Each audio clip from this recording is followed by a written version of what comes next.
नमस्कार दोस्तों, आप सभी का स्वागत है हमारे YouTube चैनल पर। तो आज हम बात करेंगे UP TET CTET exam 2022 latest update के बारे में। तो आज हमारी तारीख हो चुकी है 27 अगस्त 2022 की बड़ी अपडेट में। सबसे पहले बात करेंगे आज की ब्रेकिंग न्यूज। जी हाँ दोस्तों, सबसे पहले बात होगी बीएड बीटीसी कोर्ट न्यूज की लेटेस्ट अपडेट के बारे में। देखिए दोस्तों, ये मामला सुप्रीम कोर्ट में भी चल रहा है और यूपी में हाई कोर्ट में भी दोस्तों ये मामला जारी है। तो पूरी अपडेट हम इस वीडियो में देखेंगे। एक बात और जरा आपको यहाँ पर समझना है, अगर आप लोग नए शिक्षक भर्ती का इंतजार कर रहे हैं तो सीधी सी बात है, जब तक ये मामला फाइनल नहीं होता है तब तक वैकेंसी के भी आसार कम हो जाएंगे। उसका दोस्तों सबसे बड़ा रीजन ये है ना कि अगर वैकेंसी आ जाएगी तो फिर बीएड के छात्रों को मौका मिलेगा या नहीं मिलेगा, ये कंफ्यूजन वाली स्थिति बरकरार रहने वाली है। क्योंकि आपको एक बात पता होगी कि जो अभी यूपी टेट का रिजल्ट आया था लास्ट वाला, वहाँ पर दोस्तों बीएड का जो फाइनल रिजल्ट है या अभी डायरेक्ट से जो मिलना है उसमें असमंजस की स्थिति बनी हुई है।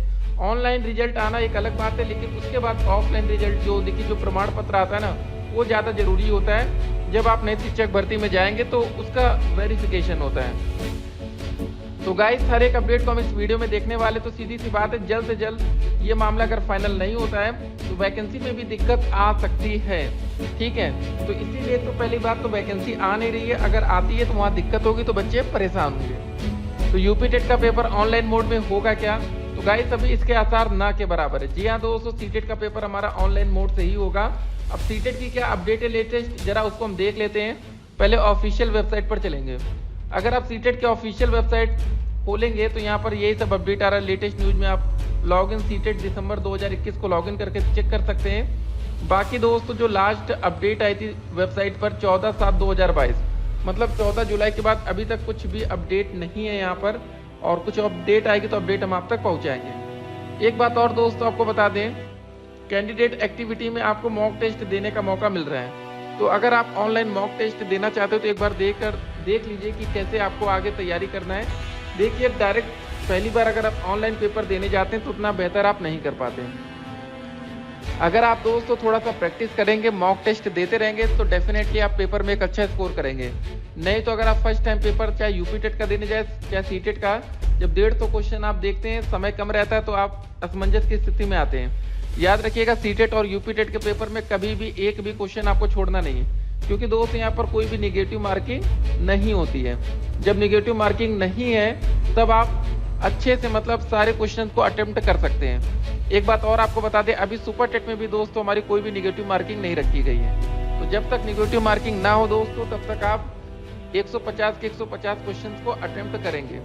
ठीक है, इस बात का आपको विशेष ध्यान रखना है। काफी बच्चे ये गलती कर जाते हैं, कुछ क्वेश्चन होता है ना कि टिक मारते चलते, लेकिन 2 4 10 20 क्वेश्चन आप छोड़ देते हैं। मतलब मान लीजिए 1 से लेकर 15 तक आपने लगातार क्वेश्चन अटेम्प्ट किया, 16 17 18 आपने छोड़ दिया। मतलब आपने सोचा चलो बाद में टिक मार देंगे, फिर आप 19 से टिक मारना शुरू कर दिए। जब समय लास्ट आता है ना, कभी कभी कुछ क्वेश्चन उसी में छूट जाते हैं। तो ये कभी कभी दोस्त इसका आंकड़ा 10 तक पहुंच जाता है और बाद में फिर वही रिजल्ट 1-2 नंबर से जब आपका नहीं हो पाता सिलेक्शन, या जो क्लियर नहीं हो पाता आपका सीटेट या यूपी टेट, तब आप बाद में पछताते हैं। एक बात और दोस्तों आपको बताना चाहेंगे, तुक्का मारने वाले छात्र सावधान रहें। जी हाँ दोस्तों, अधिकांश तुक्का आप लोग का लगता नहीं है। अगर आप तुक्के के भरोसे पेपर देने जा रहे हैं तो ये आपकी बड़ी गलती है। समय अभी काफी है, तैयारी आप एक अच्छा कर सकते हैं। और आपको सीधी सी बात आपको बता दें, हमारा जो यूपी टेट का पेपर होगा चाहे सीटेट का पेपर होगा, अब दोस्तों दोनों के आसार तो वैसे लग तो दिसंबर के ही रहे हैं, लेकिन यूपी टेट का पेपर हो सकता है कि नवंबर में भी हो जाए। लेकिन दोस्तों सीटेट की जो अपडेट आई थी, वो उसका जो नोटिफिकेशन था वो सीटेट दिसंबर का ही था। तो सीटेट का पेपर तो दिसंबर में ही होगा। अब आवेदन की प्रक्रिया बहुत ही जल्द शुरू हो सकती है। सुपर टेट में दोस्तों क्या होगा, देखिए सुपर टेट में जो पासिंग मार्क है उसको लेकर कंफ्यूजन है, याद रखिएगा। जनरल में फिलहाल 97 नंबर पासिंग मार्क है, ओबीसी एससी कैटेगरी या एसटी में आप आते हैं, ठीक है, या फिजिकल हैंडीकैप में, तो दोस्त यहाँ पर पास होने के लिए 90 नंबर। लेकिन अगर आप 68,500 शिक्षक भर्ती में आ जाए तो वहाँ जनरल और ओबीसी कैटेगरी के जो पासिंग मार्क थे उसको सेम रखा गया था। ठीक है, तो हर एक अपडेट पर आप लोग नजर बनाए रखा करिए। 42 स्कूलों में एक भी नहीं है शिक्षक और 131 स्कूल में मात्र 1 शिक्षक है। ये गोंडा बलरामपुर से अपडेट आई है। ठीक है, तो आप हर दिन की अपडेट को जरा देखा करिए। तो गाइस 15,000 से अधिक छात्रों की पढ़ाई शिक्षा मित्र और अनुदेशकों के सहारे चल रही है। कई स्कूलों पर पड़ गए हैं ताले। तो यही बात है, एक तरफ दोस्तों बोला जाता है कि शिक्षक छात्र अनुपात सही है, सब बराबर हो गया है, लेकिन एक तरफ आप ये भी देखते हैं कि 42 स्कूलों में टीचर तक नहीं, मतलब शिक्षा मित्रों के सहारे या अनुदेशक के सहारे स्कूल भी चल रहे हैं। एक और अलर्ट को जरा देख लीजिए। टोमेटो फ्लू से बचाव के लिए यूपी में जारी की गई गाइडलाइन, लक्षण दिखने पर 7 दिन के लिए करे आइसोलेट। हर एक अपडेट को देखेंगे। स्कूल में पिटाई से तीसरी कक्षा के छात्र की मौत हुई, परिजनों का हंगामा। उसके बाद 69,000 शिक्षक भर्ती में चयनित 33 शिक्षकों का बकाया भुगतान आदेश जारी हुआ है। तो गाइस जल्द से जल्द आप लोग की भी नौकरी लगे और आप लोग को भी सैलरी शुरू हो तो बेहतर होगा, क्योंकि समय बहुत तेजी से निकल रहा है और जो भी अपडेट आती रहेगी अपडेट हम आप तक पहुंचाएंगे। नई शिक्षक भर्ती का इंतजार कब होगा खत्म? जी हाँ दोस्तों, सभी बच्चे इसी इंतजार में है कि कब वैकेंसी का इंतजार खत्म होगा, कब आवेदन शुरू होगा और कब आपको नियुक्ति पत्र मिलेगा। तो आज दोस्तों 2022 चल रहा है, ठीक है। तो कुल मिला के आप ये मान के चलिए अगर 2023 में वैकेंसी आती है तो उसको कंप्लीट होने में भी 1 साल का समय लगेगा, या 2024 तक ही आपको नियुक्ति पत्र फिर मिल पाएगा। तो एक बात और आपको यहाँ पर बताना चाहेंगे, अगर आप लोग शिक्षक भर्ती का इंतजार कर रहे हैं, चाहे आप डीएलएड के छात्र हो, चाहे आप बीएड के छात्र हो, चाहे बीटीसी नाम बदला हुआ है, ठीक है, तो एक बात याद रखिए कि आप लोग पैसे कमाने का कोई बैकअप बनाइए, इनकम का कोई सोर्स बना लीजिए, नहीं तो इतना लंबा इंतजार आपसे हो नहीं पाएगा। देखिए अगर आप चाहते हैं तो प्राइवेट स्कूल ज्वाइन कर सकते हैं, कोचिंग पढ़ा सकते हैं, ट्यूशन क्लासेस ले सकते हैं, जिससे दोस्तों इनकम आपकी कहीं ना कहीं से आती रहे। अब वही होगा जब आपकी इनकम कहीं से आएगी नहीं ना, तब आप परेशान हो जाएंगे, ठीक है।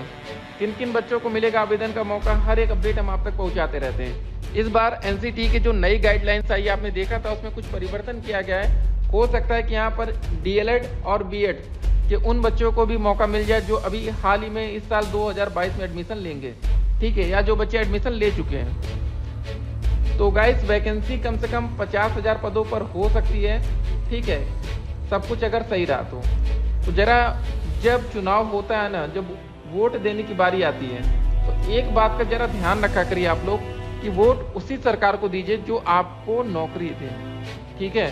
तब आप फ्री के लालच में मत आया करिए कि भैया हमको फ्री में राशन मिल रहा है, फ्री में ये मिल रहा है, क्योंकि कुछ समय के बाद फ्री वाली चीजें हट जाएंगी।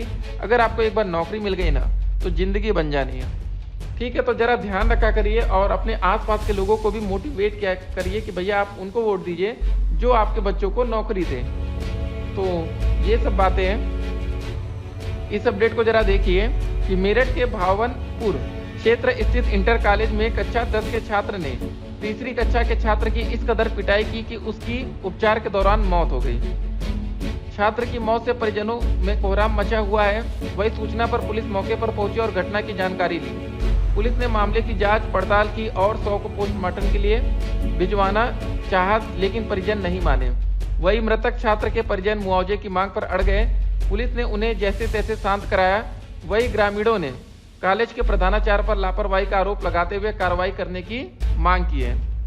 तो दोस्तों आप देख सकते हैं कि स्कूल में बच्चे भी आपस में मारपीट करके अगर किसी की जान जा रही तो फिर भी प्रिंसिपल पर ही बात आती है। जी हाँ, स्कूल का पूरा जो मैनेजमेंट होता है भैया प्रिंसिपल के ऊपर ही होता है। अगर आप बच्चों को सही से ट्रीट करेंगे तो कुछ नहीं होने वाला। जी हाँ, प्रिंसिपल को भी टाइट होना पड़ेगा। चाहे एक बात याद रखिए, अगर आप प्राइमरी स्कूल में भी हैं तो भी आपको ये बात को जरा ध्यान रखना, अगर आप कल आपकी नौकरी लग जाए, आप प्रिंसिपल बन जाए, उस स्कूल की सारी जिम्मेदारी, अगर कुछ भी होता है वहाँ पर किसी भी बच्चे के साथ, तो सारी जिम्मेदारी आपके ही ऊपर आने वाली है।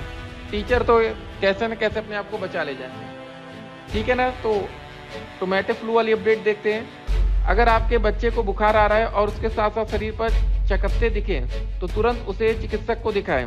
यह टोमेटो फ्लू हो सकता है। इसमें हाथ पैर व मुंह में छाले पड़ जाते हैं, ठीक है। कई बार छाले टमाटर के आकार के होते हैं, इसलिए इसे टोमेटो फ्लू कहते हैं। तो इसको जरा समझ लीजिए। केरल, तमिलनाडु, हरियाणा व अन्य राज्यों में टोमेटो फ्लू के पुष्ट रोगी सामने आने के बाद उत्तर प्रदेश में भी सतर्कता बढ़ा दी गई है। संचारी रोग विभाग की ओर से जारी की गई गाइडलाइंस के अनुसार ऐसे लक्षण दिखने पर बच्चे को 5 से 7 दिनों तक आइसोलेट रखें, यानी उसे किसी अलग कमरे में 7 दिन रखा जाए ताकि दूसरे बच्चे उसके संपर्क में ना आ सके और यह संक्रमण ना फैले। साफ सफाई के साथ साथ सैनिटाइजेशन भी समय समय पर किया जाए। बच्चों को यह समझाया कि अगर उनके स्कूल में किसी बच्चे में ऐसे लक्षण दिख रहे हैं तो उसे न छुए और न ही उसका कोई सामान ले। टोमेटो फ्लू आमतौर पर 10 वर्ष से कम उम्र के बच्चों को होता है। तो हर एक अपडेट पर आप लोग नज़र बनाए रखिए। टोमेटो फ्लू से संक्रमित बच्चे को गर्म पानी से नहलाए और त्वचा को ढंग से साफ करें। उसके कपड़े व अन्य सामान को अलग रखा जाए। यह एक वायरल संक्रमण है। ऐसे में इम्यूनिटी बढ़ाने के लिए उसे पौष्टिक आहार दे और पानी, जूस व दूध पिलाएं। अभी इसके लिए कोई भी दवा या टीका नहीं बनाए। बुखार के लिए डॉक्टर से परामर्श के अनुसार पैरासीटामॉल खिलाई जा सकती है। आइसोलेशन में रखने के साथ साथ आराम बहुत जरूरी है। बीमार होने के 48 घंटे के अंदर सैंपल जांच के लिए लिया जाना चाहिए। तो हर एक अपडेट को दोस्तों आप लोग जरा ध्यान में रखा करिए कि क्या क्या हो रहा है। देश भर की हर एक अपडेट आप तक होनी चाहिए। क्या शिक्षक भर्ती के नियम में कोई बदलाव होगा? देखिए, सभी बच्चों के मन में एक ही डर है, चाहे डीएलएड के छात्रों चाहे बीएड के, कि क्या अग्निवीर के तर्ज पर शिक्षक वीर की वैकेंसी तो नहीं आ जाएगी कि यहाँ पर भी आपको परमानेंट ना रखा जाए। हर एक अपडेट हम आप तक पहुंचाएंगे। कमेंट बॉक्स में लिंक दिया गया जहां पर दोस्तों बीएड बीटीसी कोर्ट न्यूज आप प्राप्त कर पाएंगे समय समय पर। ये वैकेंसी की जो बात है तो गाइस, जब तक कोर्ट से कोई फाइनल फैसला नहीं आता, अंतिम फैसला नहीं आता, तब तक वैकेंसी में भी असमंजस बना रहेगा। अगर वैकेंसी आएगी तो क्या बीएड के बच्चों को मौका मिल पाएगा? सवाल यहाँ पर यही रहेगा। ठीक है, फिर मिलते हैं। Stay connected, have a nice day.